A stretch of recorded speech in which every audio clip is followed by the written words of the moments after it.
I just want to say thank you a million trillion times to First Winter and Sarah Turner, two of our sustainer level patrons. And if anyone wants to contact us to kind of get the conversation going on anything you heard today, just email us at itsnotjustinyourhead@gmail.com. And if you'd like to support us on Patreon, we'd appreciate it, of course. You can go to patreon.com/itsnotjustinyourhead. In the mental health field, too often, we've made it seem as if it's just in your head. In your head. The landlord can hijack the rent by 20%. That impacts people's mental health. Can't have a profit-driven mental health care system if we want our people to be connected and healthy. Hey, listeners, welcome back to another episode of It's Not Just in Your Head. And today we have a guest named Eric Pierce, who is a social worker in the Los Angeles area, and we're going to have some interesting conversations today about the intersection of capitalism and LGBT issues and related topics. Eric, would you like to introduce yourself and say something about yourself? Sure. So first of all, Harriet and Max, I want to thank you for bringing me on. Harriet, I love your Sigmund Freud impersonation. So Good. those give me a chuckle.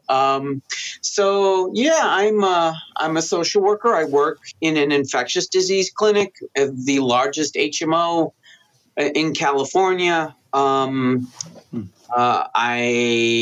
am a union member of the National Union of Healthcare Workers. I'm a member of DSA LA. Yeah, and that's who I am.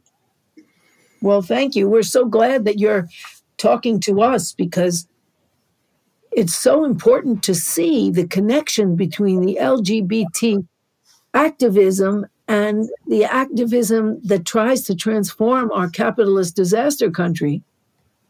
You know, and so that thinking about what you've said is very important to us.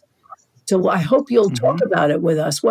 What happened to change some of that energy that was so visible even in 1970 at Stonewall, and then with ACT UP to a more establishment gay presence. And maybe people don't know of the anti-capitalist gay struggles, and we hope you'll share them with us. Yeah, definitely. So I'll just launch here unless Matt. Launch. Well, maybe just as a quick background, like, well, how and why are we having this conversation? And Eric and I had a little back and forth, not in a bad way. I guess maybe people think of back and forth as bad, on something in the Patreon. It was like on Patreon because he's one of our supporters, and then we then connected again through for listeners who listen to the Alliance Psychological Services. The worker co-op people out of New York that are running the mental health worker co-op, we ended up in the same Slack workspace. It's just almost like a little chat room, and I messaged Eric, and then I asked him if he had any thoughts on the intersections of these things, and then he launched into this like just stuff that I'd never thought about, which is going to be like the what he's maybe about to launch into, of like where does LGBT et cetera stuff fit into the capitalist hellscape that we are in, and where are the intersections, and what is the history? So it was very enlightening for me, that initial message you sent, Eric, and then some of our follow-up emails. So yeah, I mean, go ahead and launch away anything that kind of comes to mind, and we have those questions we could refer back to if you'd like. But okay, yeah. So let me just first start by saying this comes from a perspective of that is mine, and it's informed by not only the study I've done in my career in college, but also a great amount of this is life experience. As a person assigned male at birth and continues to identify as male, as someone who identifies with the LGBT community and identifies as a gay male, as someone who identifies as a socialist, for someone who identifies as Jewish and has all the privileges of a fair complected skin that comes with that. So and my hope is your listeners will be able to get something from this. So here goes. The identification of my own identity was formed as a gay man during the AIDS crisis, and I was a teenager then when it started, and that's when it was formed. So there's where I'm going to start for my analysis of capitalism and the LGBT intersection. And I start there because I had a personal experience with it. I was a member of ACT UP. I was infected with HIV at the age of 23 in 1988. It was still a death sentence at the time. And henceforth, one of the most beautiful things that someone did for me is bring me to an ACT UP meeting and get me involved. So at the time, the great father of neoliberal economics, Ronald Reagan, was reigning supreme. And what Reagan was able to identify was, as capitalism always does, is how to split people up into identity formations and pit them against each other. So Reagan was able to use, first of all, pardon if I'm a bit rambly. So if anyone's ever seen ACT UP T-shirts, and ACT UP stands for AIDS Coalition to Unleash Power, our motto was always silence equals death. Okay? And that had a lot of meaning. But when it comes to capitalism, silence. So Reagan was silent.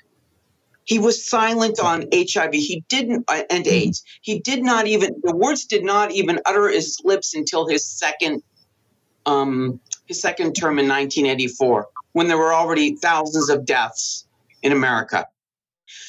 So the capital loves to silence anything that's of dissent, and it either pushes it away or commodifies it. This is, again, my experience with the LGBT community. And if you have questions, any of you, please jump in here. So what the Reagan and capital was able to do was two things. They were able to marginalize us through silence and through making us like the other. So during that era, there were the innocent victims, or those who contracted HIV through no means of their own. Like they were innocent victims. So what does that mean? Make the rest of us who got it through sexual intercourse with other men. So this heightened demonization. Secondly, when it came to funding, well, of course, we had no national healthcare system. Reagan was trying to dismantle local health clinics and ways people could access healthcare. So that was another the continued forced privatization of access to healthcare increased the number of deaths and illness. So that was very clear to us back then what was going on. And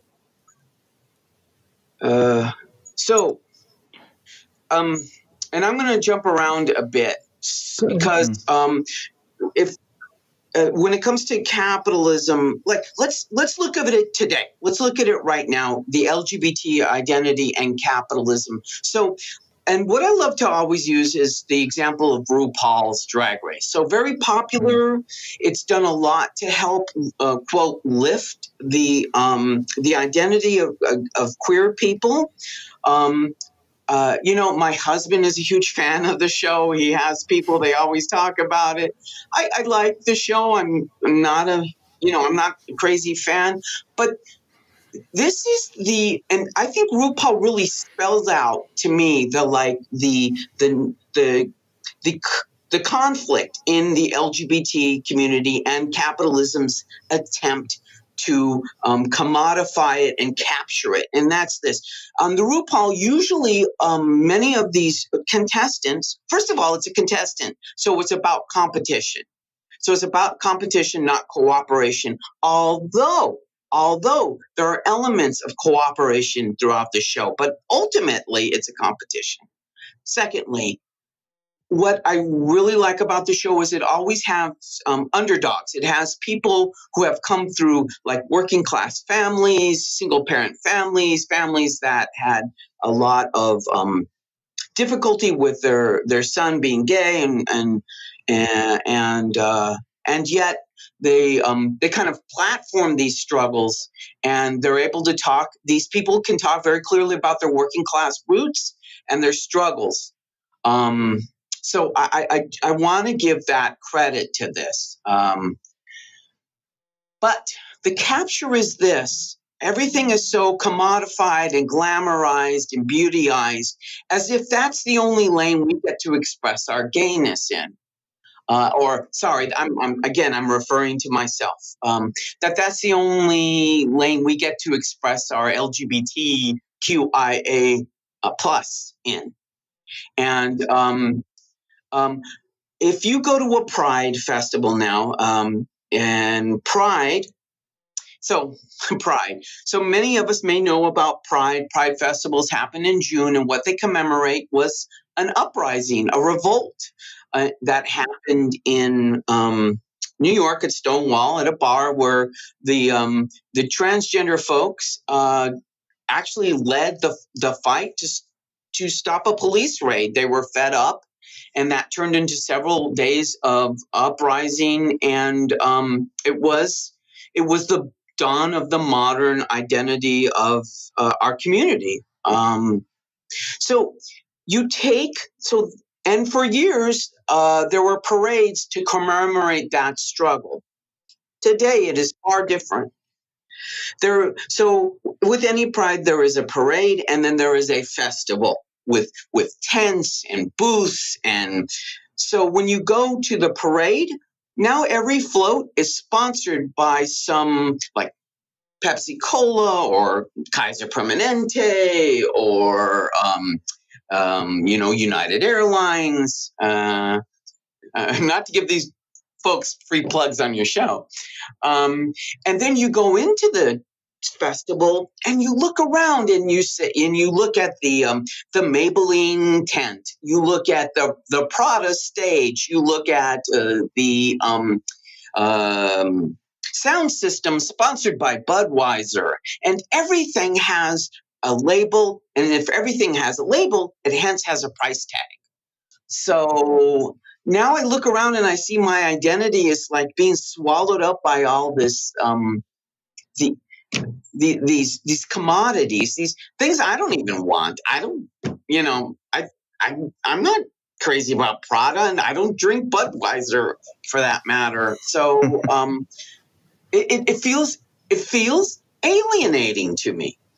Mm-hmm. To be honest, nowadays the festival and the parade feel alienating because they are so commodified. They have been so captured by capital, and also alienating because the police presence at these events is huge.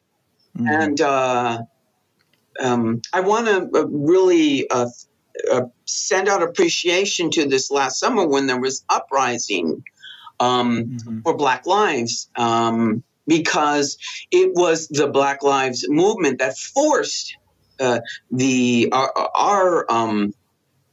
there's an organization that runs the Pride Festival. It's called Christopher Street West. Black Lives forced them to not have a traditional or even like see we're cool kind of parade or event. What they did was they did a demonstration and a revolt type event. And I want to applaud that, because that gets us back to our roots.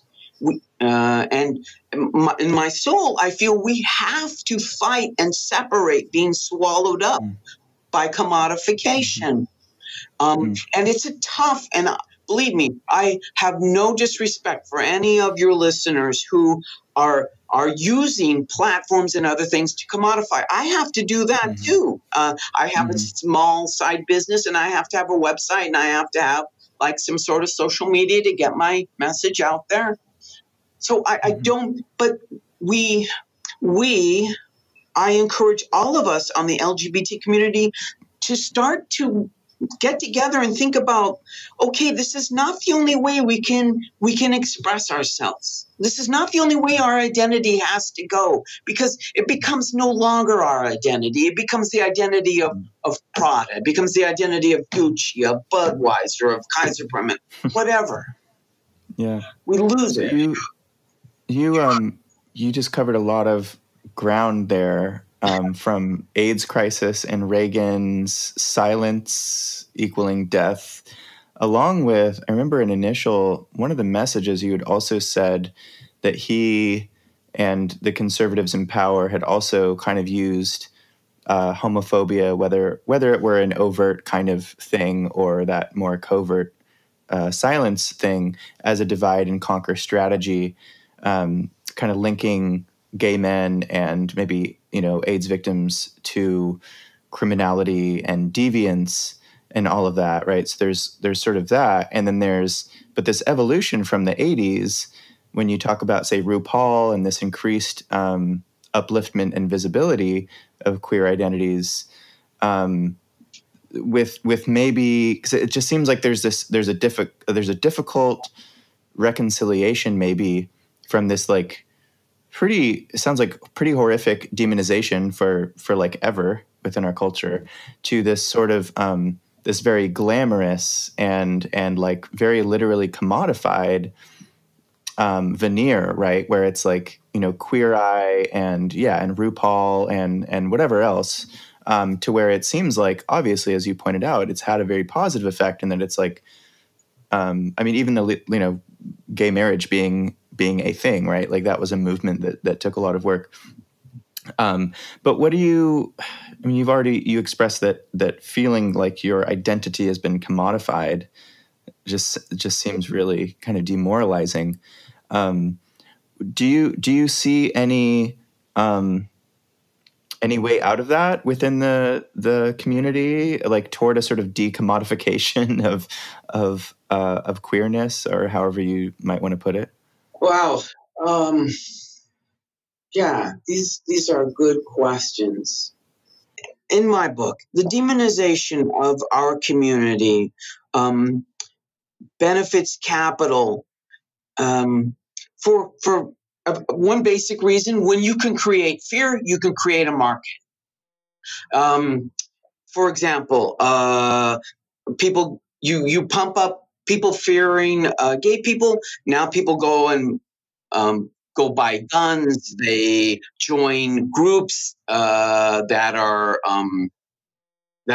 like anti-gay, and also too, what happens is, when there is such a backlash against gay people in that level, then room to make other demands.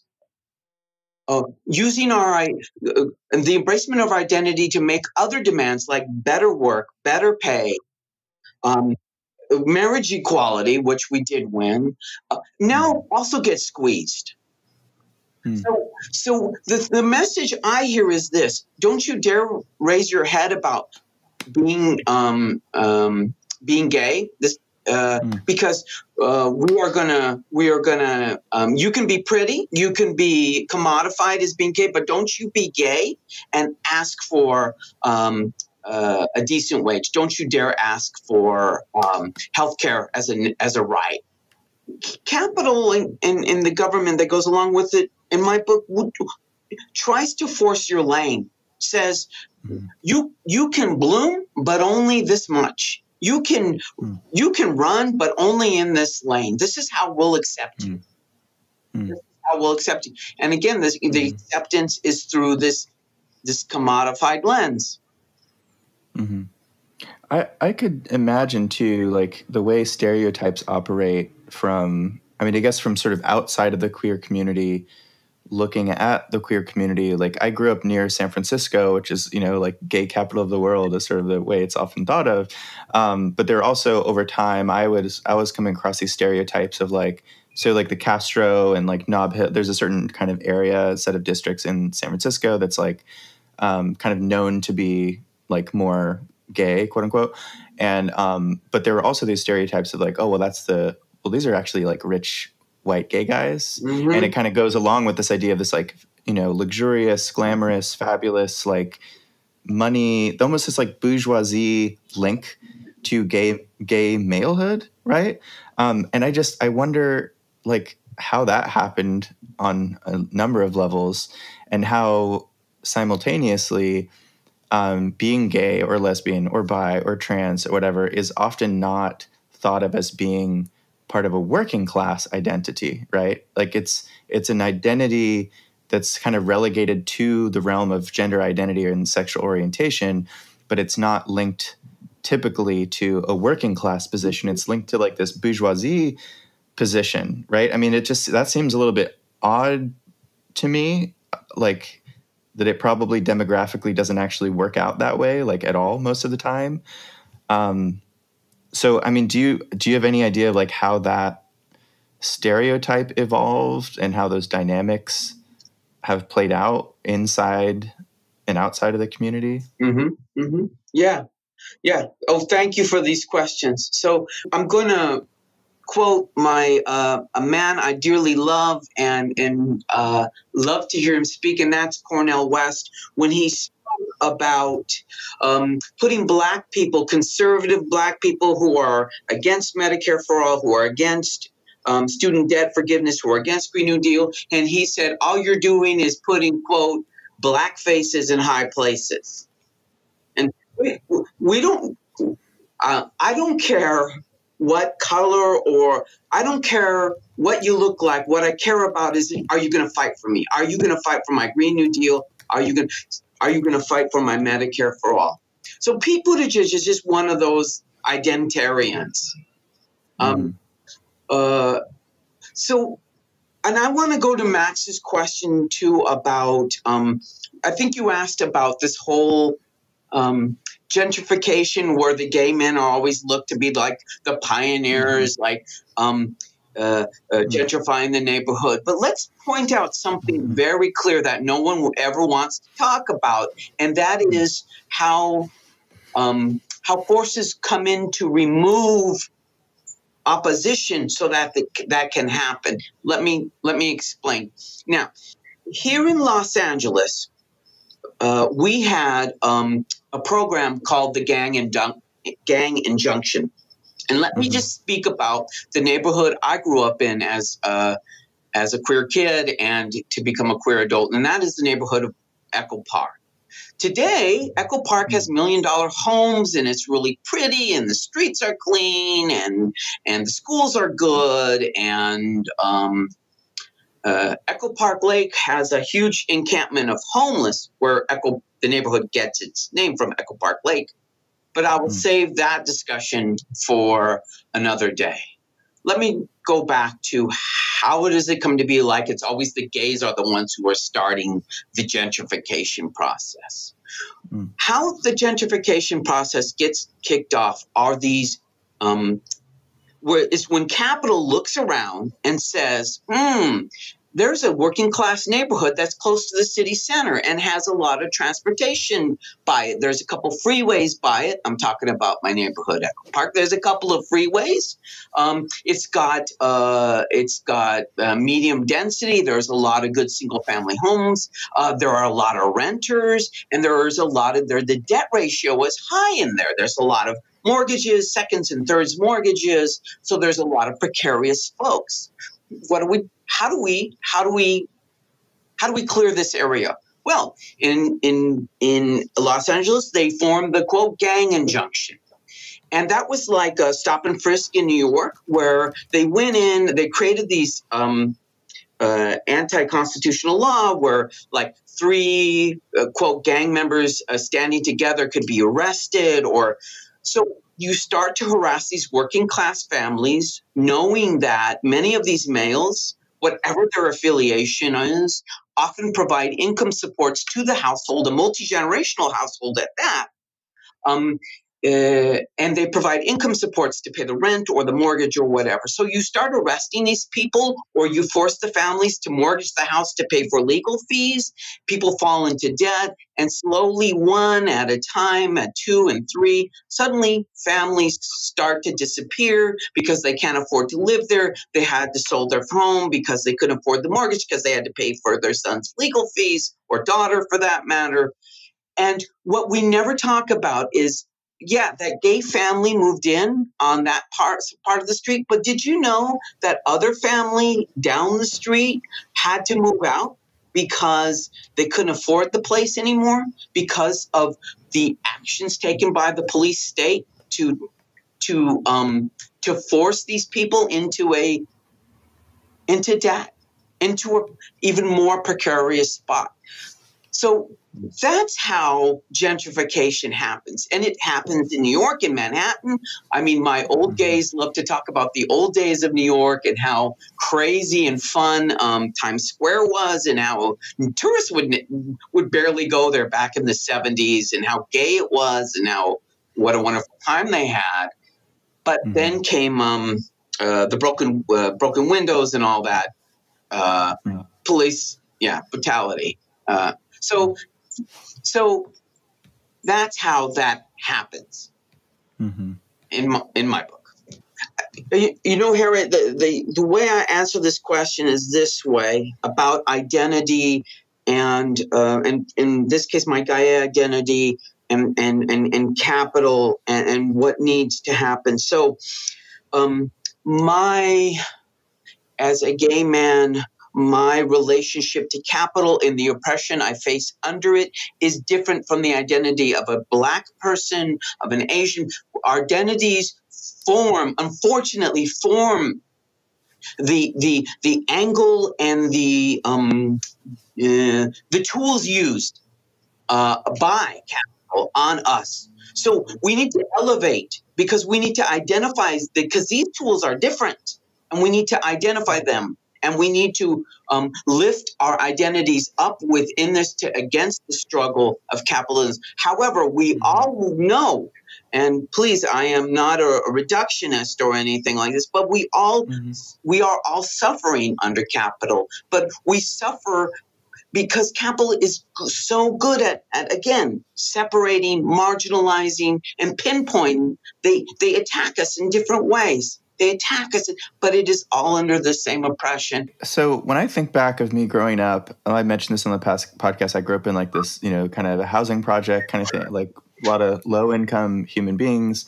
And I think back to like a couple of the gay, so like this lesbian Latina friend of mine who was like super boldly gay, like it even, like traditional kind of homophobic family, and she didn't give a shit. She was just like, she wore like camo shorts and like high knee socks and like button up shirts and combed her hair back, and she didn't give a shit. And she was just like, but like, so I knew, like she was a bit of a poor person. I was a bit of a poor person. I had, and then there was later on you find out, oh, that so-and-so was gay. And it's like, I guess because when I think of these people and other people within the queer spectrum that I know who are just like me, they don't own shit, and they work jobs. And it's just, to me, it's kind of a shame. It's too bad that there isn't this, because I think on the one hand, like you're saying, the upliftment of these identities due to the sort of like identitarian oppression that's been imposed because of like kind of like arbitrarily stupid ideology around like straight is normal and gay is bad, and like, just sort of these shitty, stupid, wherever the hell these stupid ideas came from. Like, okay, cool, very good. But then I think what's ended up happening is that there's also this like weird, or maybe not weird, but it's like sort of this ineffective and inaccurate conceptualization where it's like, you're uplifting a certain aspect of identity that then removes a working class position from someone's identity or their position in the world, that then makes it harder to unify around a working class position, because now you're supposed to be unifying around your sexual orientation instead, I guess, that you have to like choose one, right? And it's like, well, that's kind of unfortunate, because the thing is, there's a lot more working class people than not, right? Like we're the 99%. So you'd think that unifying around like, well, I work a shitty job and the boss treats us like shit, and I rent from this landlord that's trying to raise the rents on me. And then all of a sudden people are saying, well, look at those white gay men gentrifying the neighborhood. It's like, well, you know, there probably are some white gay men gentrifying the neighborhood who are bosses and landlords and like real estate investors and like Wall Street guys or something. Their gayness doesn't have anything to do with that. And their sexual orientation isn't in any way linked to that class position. You know what I mean? It's actually like a cognitively like bad like trick to do in your own head. Like, oh, well, they're rich people and gay people, right? It's like, no, there's a lot more gay people within the working class. There's a lot more lesbians in the working class, a lot more trans people within the working class. So why don't we try to identify as working class? Not first, because I know this is where it's like, it sounds like I'm saying a class reductionist thing or whatever too, right? But like, doesn't it sort of logistically make more sense? And I know there's good reasons for why people don't start there, because people they might start from the heart, right? Like, who I love is who I am, and and this struggle of the oppression within my family of origin or within society is who I am. And so maybe sometimes people don't think, you know, well, I work a job or I pay a landlord is who I am. But, you know, I think that it'd be helpful like for our movement, right, to shift into like that way of thinking as well. And then to elevate your identity for its purposes, right? Because I think that's the insidious thing. Like, okay, how can we be like, let's define what gay malehood is.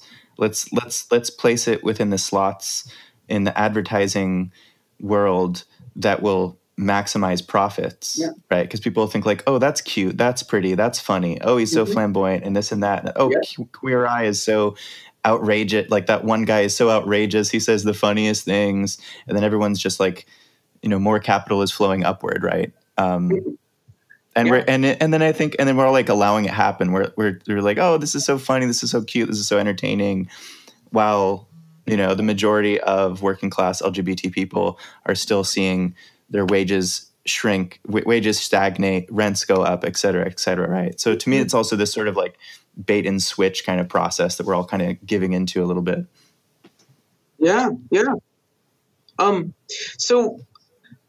Since it's not just in your head, let me swing towards a little more towards the mental health aspect of what we're discussing today. And good call. That is the illness that capital perpetuates, known as atomization. If we keep people isolated and alone, they will think there is no solidarity, and they will put up with the lousy wages and the no health care. So that's the insidiousness of all of the trap we can fall into identity formation. One of the major, and especially during pandemic, one of the major causes of mental health issues is lack of community, lack of connection, lack of camaraderie with others, lack of formed community identity, even though you may have, disagreements within that community, but no sense of like community formation and foundation. The beautiful thing about gays is, the beautiful thing about our, sorry, I'm again just speak about me. The beautiful thing is we get to form our own families, our own systems if we like, but with this constant pressure of atomization, and now most of us are working from home, so I can't talk to my other gay colleague, because they're working from home. So that also plays into separating us and creating depression and anxiety. A book I really encourage everyone to read is by John Hari. It's called Lost Connections, and it's a really great book that speaks to this this mass depression that is because we have no solidarity, camaraderie with available to us. Secondly, I want to just talk about the basic needs we all have, the LGBT community included. And let's be clear, it's been unions that fought for LGBT rights, for worker protections. So today, in the state of Georgia, that the Democrats just won, you could be fired for just being gay. However, if you were in a Unite Here job and one of those hotel workers, they can't fire you for being gay because that's a union protection. And this is where my hope lies. So, and I say to your listeners, if you ever like, what is class struggle? I don't understand class struggle. What is class struggle? What does it look like? What does it feel like? Let me tell you this: go try form a union at where you're working now, or join the union's strike, and you will know class struggle like you know your own birthday. And I